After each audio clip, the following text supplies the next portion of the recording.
오늘 시간에 하나님의 구원, 영이라는 제목으로 하나님 말씀 증거하도록 하겠습니다. 제가 지금까지 주일 예배 설교를 통해서 로마서의 말씀으로 하나님의 구원 시리즈 말씀을 증거했습니다. 제가 중요한 주제 4가지에 대해서 이제 오늘까지 말씀을 드리게 되는데요. 그 내용들이 기억이 나십니까? 첫 번째가 하나님의 구원, 죄였습니다. 우리 모두는 죄인이라는 것. 두 번째, 하나님의 구원, 의였습니다. 우리가 값없이 의롭다 함을 받았습니다. 세 번째가 하나님의 구원, 계리입니다. 예수님만이 하나님이시면서 사람이신 유일한 구원자 되심을 말씀을 나누었습니다. 오늘은 이제 하나님의 구원, 성령에 대해서 말씀을 나누려고 합니다. 특별히 성령께서 우리의 구원에 있어서 많은 일들을 하시지만 우리가 구원받고 나서 이제 여전히 죄를 반복해서 지으면서 살 수밖에 없을 때에 성령께서 우리에게 무슨 일을 행하시는가 살펴보면서 함께 말씀의 은혜를 나누도록 하겠습니다. 전갈과 개구리 우화가 하나 있습니다. 전갈이 이제 강을 건너려고 하는데 헤엄을 치지를 못하니까 개구리에게 이렇게 부탁을 합니다. 네가 나를 등 위에 태우고 강을 좀 건너달라. 그랬더니 개구리가 이렇게 대답합니다. 아니 네가 나를 찌를 수도 있는데, 그러면 내가 죽을 수도 있는데 내가 너를 어떻게 믿고 너를 내 등에 태우고 강을 건널 수가 있겠냐. 난 절대 그렇게 못한다. 그랬더니 전갈이 얘기를 합니다. 한번 생각해 봐라. 내가 너를 만약에 찌르게 되면 너도 죽고 나도 같이 죽게 될 텐데 설마 내가 너를 찌르겠냐. 안심해라. 절대 그런 일은 없을 거다. 그래서 개구리가 전갈을 등에 태우고 강을 건너게 됩니다. 그런데 한참 강을 건너고 있을 그때 갑자기 전갈이 개구리를 어떻게 했을까요? 찔러버립니다. 그래서 개구리하고 전갈이 이제 강물에 같이 빠져서 죽게 되는 상황이 벌어진 거예요. 개구리가 묻습니다. 야, 너는 어떻게 네가 죽을지도 모르면서 어떻게 나를 찌를 수가 있느냐. 그랬더니 전갈이 이렇게 대답을 합니다. 나도 어쩔 수가 없었다. 찌르는 게 내 본능이었기 때문에. 근데 우리들도 사실 똑같습니다. 우리의 모습을 가만히 살펴보면 우리가 구원받았지만 우리는 뼛속까지 본성적으로 죄인입니다. 그래서 죄를 안 지으려고 하는데도 어쩔 수 없이 우리가 크고 작은 많은 죄들을 지으면서 살 수밖에 없습니다. 물론 은혜도 받지요.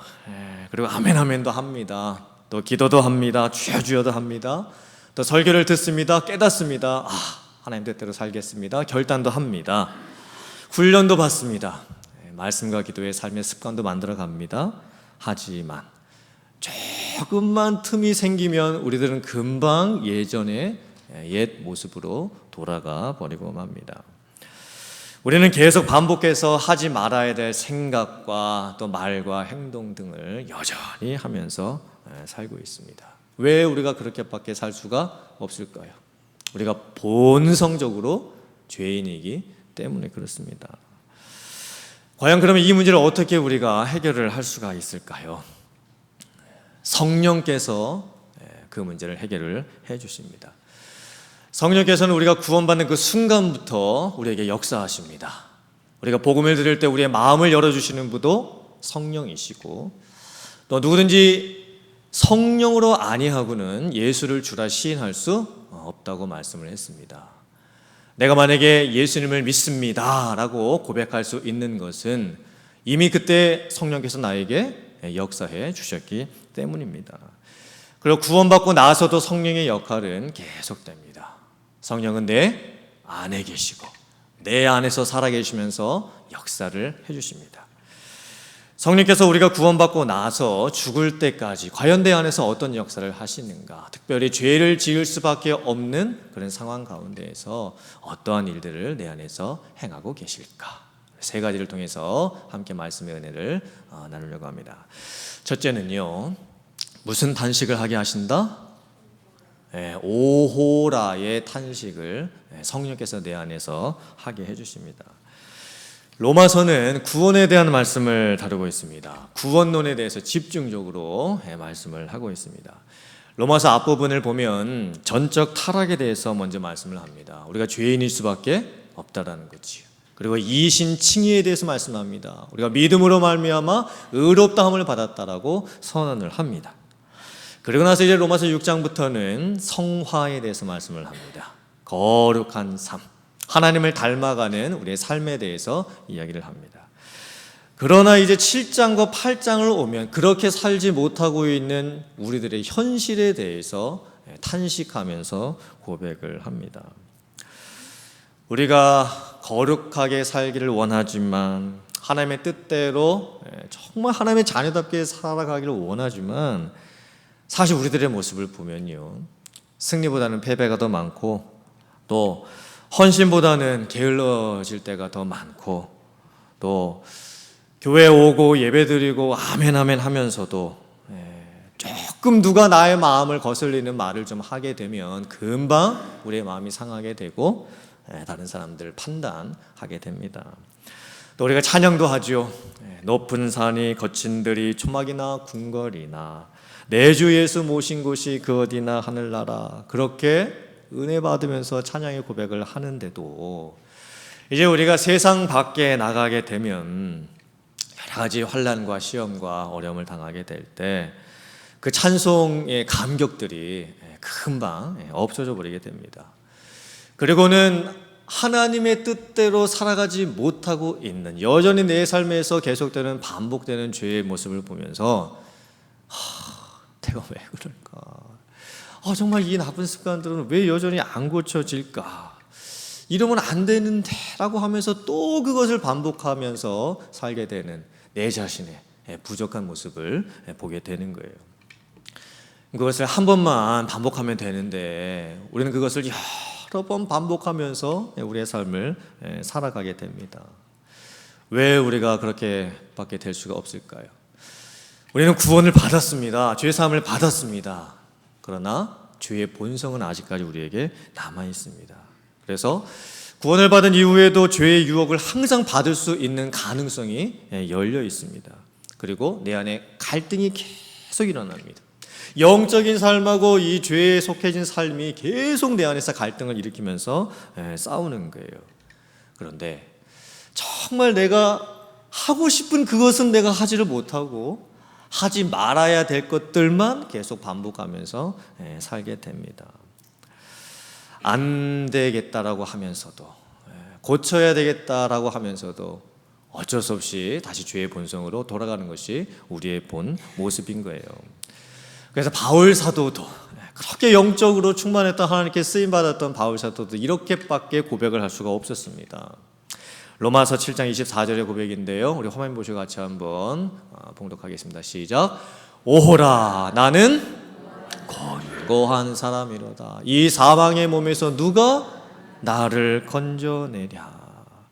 얼마나 바울 사도가 자기 자신의 모습을 보았을 때에 하나님 앞에서 부끄러운 모습밖에 없으면 하나님의 뜻대로 살려고 하는 그 마음이 분명히 있음에도 불구하고 그렇게 살지 못하는 안타까움이 자기 자신에게 있으면 이런 탄식을 했겠습니까?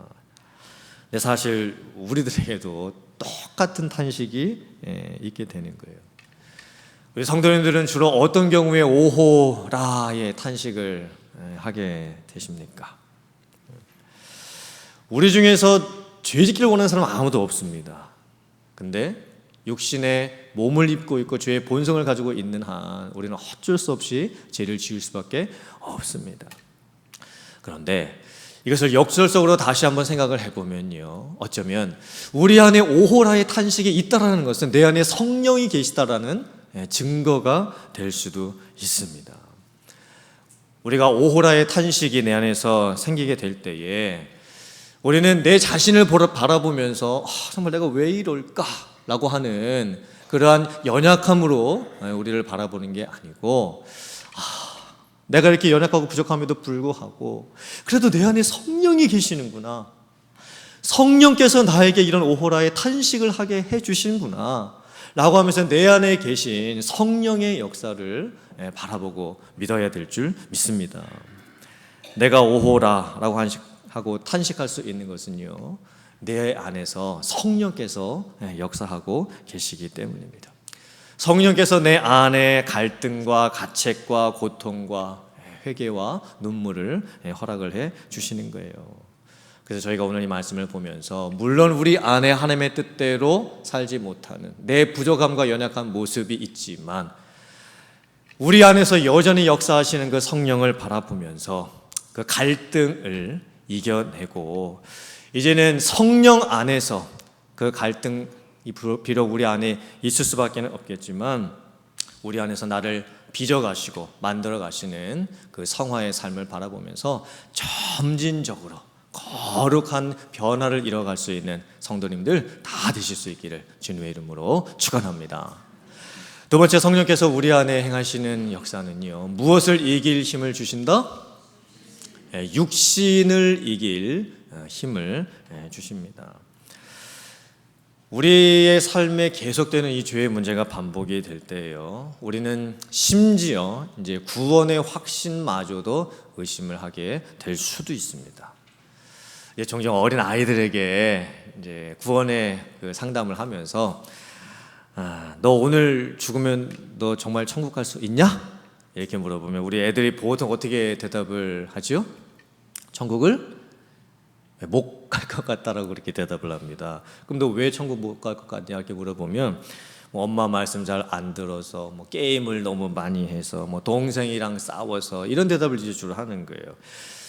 천진난만한 대답이긴 하지만 엄마 말씀 안 듣고 게임 많이 하고 동생이랑 싸워가지고 천국 못 가는 것이 절대 아닙니다. 근데 왜 아이들이 그렇게 생각을 하고 있을까요? 심지어는 우리들도 마찬가지입니다. 우리들도 아이들과 똑같은 생각을 하게 되는 거예요. 왜 우리가 구원의 확신을 갖지 못하게 될까? 여러 가지 이유가 많이 있겠지만 내 삶에서 끊어지지 않는 죄가 계속해서 반복이 되어질 때 내가 이러고도 어떻게 예배를 드리고 어떻게 내가 천국에 갈 수 있을까라고 하는 죄책감이 이제 계속 밀려 들기 때문입니다. 우리 안에 여러 가지 죄책감이 들 수가 있습니다. 다른 사람을 미워한 것과 또 용서가 잘 안 되는 것과 다른 사람들에게 불쑥 화를 내는 것과 또 남들에게 들키지는 않았지만 은밀하게 나 혼자 짓고 있는 여러 가지 죄의 모습들이 있을 수도 있고 또 과거에 다른 사람들이 나에게 준 상처가 아직 아물지가 않아가지고 그분을 볼 때마다 그 상처가 올라오는 아픔이 있을 수도 있습니다. 또 직분자로서 다른 사람한테 무슨 말을 들을까봐 목사님이라면 이 정도의 모습은 보여줘야 되지 않을까라고 하는 그런 모습 때문에 외식과 같은 그런 모습이 우리 안에 있기도 하고 우리 안에 참 여러 가지 죄책감이 많이 듭니다. 사단도 어김없이 우리들의 그 죄책감을 공격합니다. 네가 그러고도 하나님 앞에서 예배드릴 수 있겠느냐, 네가 그러고도 목사라고 할 수 있겠느냐라고 하는 여러 가지 죄책감을 심어주게 되는 거예요. 그런데 저희가 확신 있게 고백을 할 수 있어야 됩니다. 비록 죄책감은 있지만 정죄함은 더 이상 없다라고 하는 이 확신 있는 선언을 저희가 할 수 있어야 되는 거예요. 말씀이 선포합니다. 그리스도 예수 안에 있는 자에게는 결코 뭐가 없다? 정죄함이 없나니 이는 그리스도 예수 안에 있는 생명의 성령의 법이 죄와 사망의 법에서 너를 해방하였습니다. 우리는요, 죄책감과 정죄함을 구분할 수 있어야 되는 거예요. 물론 우리가 죄를 지으면 내가 죄책감을 느껴야 해줘요. 그게 정상입니다. 하지만 죄책감에만 사로잡혀 있으면 안 됩니다. 하나님께서도 우리를 보시면서 네가 어떻게 그 모양일 수 있느냐라고 하시지 않습니다. 하나님께서 우리의 연약함과 부족함을 보시고 예수 그리스도 안에서 그 모든 죄를 용서하셨음을 우리에게 말씀해 주시고 이제 성령 안에 있는 사람은 더 이상 정죄함이 없다라고 선언을 해 주시는 거예요. 그래서 사랑하는 성도님들, 먼저는 우리의 연약함을 솔직하게 하나님 앞에 내어놓았으면 합니다. 우리의 부족함의 모습과 하나님 앞에 참으로 내가 내어놓을 수 없는 여러 가지 은밀한 죄의 모습들이 있다 할지라도 그것들을 하나님 앞에 솔직하게 내어놓고, 그러나 저희가 확신 있게 또 한편 고백하기를 원합니다. 성령의 법이 나를 다스리고 있고, 더 이상 이제 정죄함이 아니라 예수 그리스도 안에서 우리의 모든 죄를 용서하신 그 하나님의 은혜를 바라보고 하나님 앞에 나아가서, 하나님, 저는 부족합니다. 저는 연약합니다. 저는 할 수 없습니다. 오직 은혜로만이 저는 살아갈 수 있습니다. 이렇게 고백을 하면서 성령 안에서 육신을 이겨가며, 성령 안에서 죄와의 갈등들을 싸우면서 이겨가면서 이제는 승리의 고백을 할 수 있는 성도님들 다 되실 수 있기를 주님의 이름으로 축원합니다. 세 번째, 성령께서 우리 안에서 행하시는 일은요, 아빠, 아버지를 부르게 해주십니다.